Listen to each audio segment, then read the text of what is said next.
사사들이 나라를 다스리던 시대에 그 땅에 흉년이 들었다. 그때 엘리멜렉이라는 사람이 그의 아내 나오미와 두 아들 말론과 기럐을 데리고 고향을 떠나 모압 땅에 가서 살았다. 그들은 모두 유다 베들레헴 태생으로 에브라 사람들이었다. 그들이 그곳이 사는 동안 엘리멜렉은 죽고 그의 아내 나오미와 두 아들만 남게 되었다. 그 두 아들은 모두 모압 여자와 결혼했는데 그중 하나의 이름은 오르바여, 또 하나의 이름은 룻이었다. 그들이 그 땅에 산지 10년쯤 되었을 때 말론과 기럐마저 죽고 나오미는 남편과 자식을 잃은 채 홀로 남게 되었다. 그로부터 얼마 후에 나오미는 여호와께서 자기 백성을 축복하여 그 땅에 풍년이 들게 하셨다는 소식을 듣고 두 며느리와 함께 모압 땅을 떠나기로 작정하였다. 그들이 그곳은 떠나 유다 땅으로 돌아오는 도중에 나오미가 두 며느리에게 말하였다. 너희는 모두 친정으로 돌아가거라. 너희는 죽은 너희 남편과 나를 정성껏 섬겼다. 그러므로 여호와께서 너희가 행한 대로 갚아주시기 원하며 또 너희가 재혼하여 행복한 가정을 이룰 수 있도록 축복해 주시기 원한다. 그리고서 나오미가 그들에게 입을 맞추고 작별하려고 하자 그들은 큰 소리로 울며 아닙니다. 우리는 어머니와 함께 어머니의 백성에게로 가겠습니다. 하고 말하였다. 그러나 나오미는 그들에게 이렇게 대답하였다. 내 딸들아, 돌아가거라. 너희가 어째서 나와 함께 가려고 하느냐? 너희 남편이 될 아들을 내가 다시 낳을 수 있겠느냐? 얘들아, 너희 친정으로 돌아가거라. 나는 너무 늙어 재혼할 수도 없다.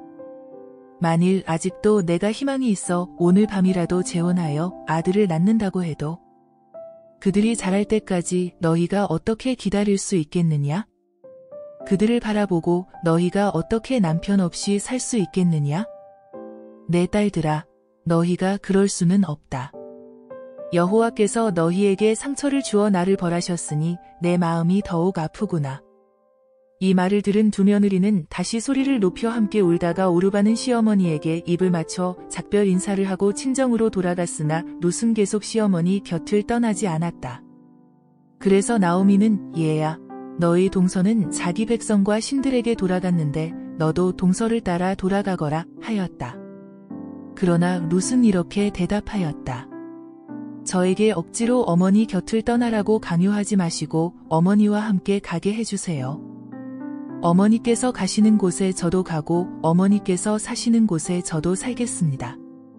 어머니의 백성이 저희 백성이 되고 어머니의 하나님이 저희 하나님이 되실 것입니다. 어머니께서 돌아가시는 곳에서 저도 죽어 묻힐 것입니다. 죽음이 우리를 갈라놓기 전에 만일 제가 어머니 곁을 떠나면 여호와께서 저에게 무서운 벌을 내리시기 원합니다. 나오미는 룻이 가기와 함께 가겠다고 굳게 결심한 것을 보고 더 이상 말릴 수가 없었다. 그래서 그들은 함께 베들레헴으로 떠났다. 그들이 그곳에 도착했을 때 온 성이 떠들썩하며 그곳 여자들이 정말 이 사람이 나오미냐? 하고 물었다. 룻 1시 20분 그러나 나오미는 그들에게 이렇게 대답하였다. 나를 나오미라 부르지 말고 마라라고 불러주시오. 이것은 전능하신 하나님이 나에게 괴로운 시련을 많이 주셨기 때문입니다. 내가 이곳을 떠날 때는 가진 것이 많았으나 여호와께서는 나를 빈손으로 돌아오게 하셨습니다. 여호와께서 나를 버리시고 나에게 괴로움을 주셨으니 어떻게 당신들이 나를 나오미라고 부를 수 있겠습니까? 이렇게 해서 나오미는 모압 땅에서 자기 며느리 룻을 데리고 고향 베들레헴으로 돌아왔다. 때는 보리 추수가 막 시작될 무렵이었다. 나오미에게는 보아스라는 친척 한 사람이 있었다. 그는 자기 남편 엘리멜렉의 집안에 속한 유력한 사람이었다. 하루는 룻이 나오미에게 말하였다. 제가 밭에 가서 이삭을 줍게 해주세요. 혹시 친절한 사람이라도 만나면 제가 그를 따라다니며 이삭을 줍겠습니다. 그러자 나오미가 내 딸아, 가거라 하고 대답하였다. 그래서 룻은 밭으로 나가 보리배는 일꾼들을 따라다니면서 떨어진 이삭을 줍고 있었는데 공교롭게도 그곳은 엘리멜렉의 친척 보아스의 밭이었다. 그때 마침 보아스가 베들레헴에서 막 도착하였다. 그가 일꾼들에게 여호와께서 너희와 함께 하시기를 하고 인사하자 그들도 여호와께서 당신을 축복하시기를 하고 답례하였다. 그리고서 보아스는 일꾼들을 감독하는 사람에게 저 젊은 여자는 누구냐 하고 물었다. 그러자 그가 대답하였다. 저 여자는 나오미와 함께 모압 땅에서 온 사람입니다. 그런데 일꾼들을 따라다니면서 떨어진 이삭을 줍게 해달라고 부탁하기에 그렇게 하라고 했습니다. 그녀는 아침부터 지금까지 계속 이삭을 줍다가 지금 저 그늘에서 잠시 쉬고 있는 중입니다. 그러자 보아스가 룻에게 가서 말하였다.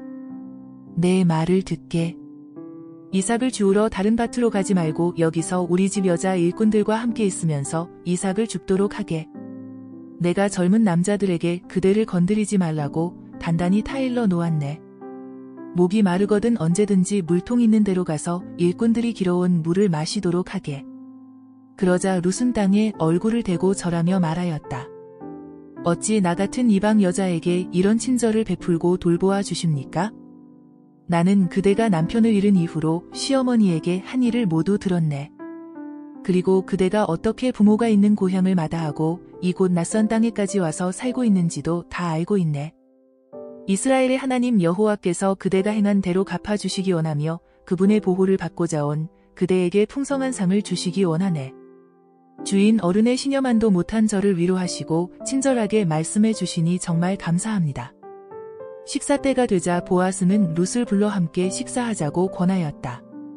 그래서 그녀는 일꾼들과 함께 앉아 보아스가 주는 음식을 실컷 먹었다. 식사를 끝내고 룻이 이삭을 주우러 떠나자 보아스가 일꾼들에게 명령하였다. 저 여자에게 곡식단 사이에서도 이삭을 줍게 하고 조금도 나무라지 말며 가끔 곡식단에서 조금씩 뽑아 그녀가 줍도록 버려두고 아무 말도 하지 말아라. 이렇게 해서 룻은 저녁까지 이삭을 주었는데 주운 것을 되어보니 보리가 한 말 남짓되었다. 룻은 그것을 가지고 성으로 들어가 주운 것을 시어머니에게 보이고 또 싸가지고 온 먹다 남은 음식도 내어놓았다. 그러자 시어머니가 그녀에게 물었다. 오늘은 어디서 이렇게 많은 이삭을 주었느냐? 너를 도와준 사람에게 하나님이 복을 주시기 원한다. 그래서 룻은 시어머니에게 모든 일을 다 말하고 그 밭의 주인이 보아스라는 것도 말해주었다. 그러자 나오미는 감격해서 며느리를 보고 말하였다. 여호와께서 그에게 복을 주시기 원한다. 하나님은 산자나 죽은 자에게 언제나 자비를 베푸시는구나. 그 사람은 우리를 돌볼 책임이 있는 가까운 우리 친척 중 하나이다. 그때 룻이 그는 또 나에게 추수가 끝날 때까지 일꾼들 곁에서 이삭을 주우라고 말했습니다. 하자 시어머니는 정말 그게 좋겠구나 하며 다시 말을 이었다. 얘야, 너는 그의 날대로 다른 밭에 가지 말고 그의 밭에서 일하는 여자들을 따라다니며 이삭을 줍도록 하여라. 그렇지 않으면 내가 다른 사람의 밭에서 희롱을 당할지도 모른다. 그래서 룻은 보리 추수와 밀 추수가 끝날 때까지 그들 곁에서 이삭을 주우며 시어머니와 함께 살았다. 어느 날 나오미는 며느리 룻에게 이렇게 말하였다. 얘야, 내가 너에게 남편을 구해 주어야겠다. 너도 이제 재혼하여 다시 행복한 가정을 이루고 살아야 하지 않겠느냐?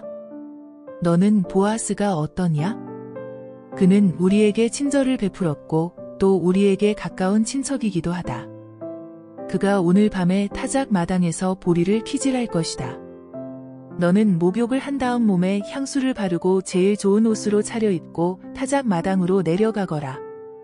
그러나 너는 그가 저녁 식사를 끝낼 때까지 그의 눈에 띄어서는 안 된다. 그가 눕는 곳을 잘 알아두었다가 잠이 들면 너는 그의 발치로 가서 이불을 들고 거기 누워라. 그러면 내가 어떻게 해야 할 것인가를 그가 일러줄 것이다. 그러자 룻은 어머니께서 말씀하신 대로 다 하겠습니다. 하고 대답하였다. 그리고서 룻은 그날 밤에 타작 마당으로 내려가서 시어머니가 지시한 대로 하였는데 보아스가 실컷 먹고 마시고 기분이 좋아 보리 낯가리 곁에 자리를 깔고 누웠을 때 룻은 슬그머니 가서 이불을 들고 그의 발치에 누웠다. 보아스는 한밤중에 일어나 몸을 돌이켜보고 놀라지 않을 수 없었다. 어떤 여자가 자기 발치에 누워있지 않겠는가? 그래서 그는 내가 누구냐? 하고 물었다. 그러자 룻이 나는 당신의 종 룻입니다. 나와 결혼해 주세요. 당신은 나를 돌볼 책임이 있는 가까운 친척입니다. 하고 대답하였다. 이때 보아스가 그녀에게 말하였다. 여호와께서 그대에게 복을 주시기 원하네. 가난하건 부유하건 젊은 사람에게 시집갈 생각을 하지 않고 시어머니를 받들어 섬기는 것을 볼 때 그대의 정성이 처음보다 나중이 더하구나. 이제 그대는 아무것도 두려워하지 말게. 내가 그대의 모든 요구를 들어주겠네. 그대가 현숙한 여인이라는 것은 우리 성 주민들도 다 아는 일이네. 그런데 한 가지 문제가 있어.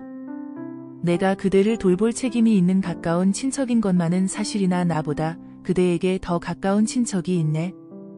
그러니 오늘 밤은 여기서 머물게. 날이 새면 내가 그를 만나 서로 상의한 다음 결정하도록 하겠네.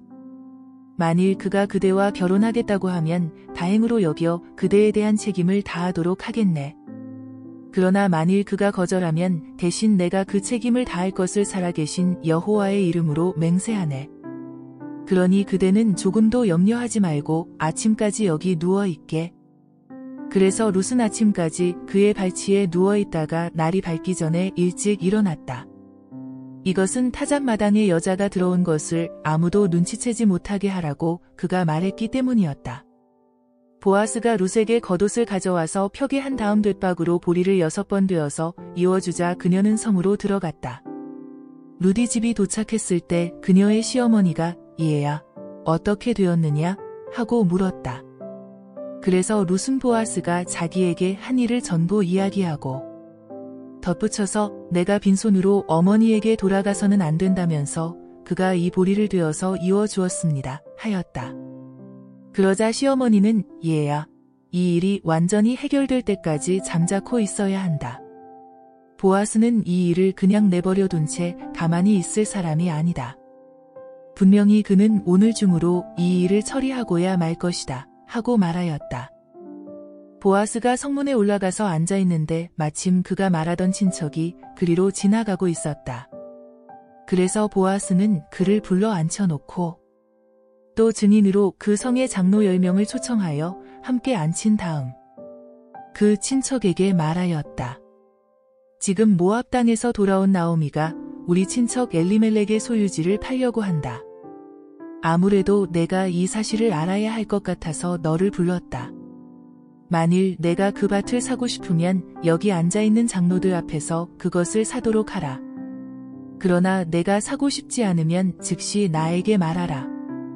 내가 그 밭을 사지 않을 경우에는 내가 사도록 하겠다. 하지만 그 밭을 살 권리는 너에게 우선권이 있고 그 다음에는 나에게 있다. 좋소. 내가 그 밭을 사겠소. 그런데 내가 나오미에게서 그 밭을 살 경우에는 모압 여자 룻과 결혼하여 죽은 그 여자의 남편 이름으로 그 유산을 이어받을 자식을 낳게 해주어야 한다. 그렇다면 나는 그 밭을 살 수 없소. 그렇게 하다가는 내 재산만 축나지 않겠소. 나는 사지 않을 테니 당신이 그 밭을 사시오. 옛날부터 이스라엘에는 유산을 물려받을 권리를 다른 사람에게 넘겨줄 경우 그 권리를 넘겨주는 자가 상대방에게 신 한 짝을 벗어 주어 그 일에 대한 증거물로 삼는 관습이 있었다. 그래서 그 사람도 신 한 짝을 벗어주면서 당신이 그 밭을 사시오 하였다. 그러자 보아스가 장로들과 그곳에 모인 사람들에게 말하였다. 내가 나오미에게서 엘리멜렉과 그의 아들 기lum과 말론에게 속한 모든 재산을 산 사실에 대하여 오늘 여러분이 증인이 되었으.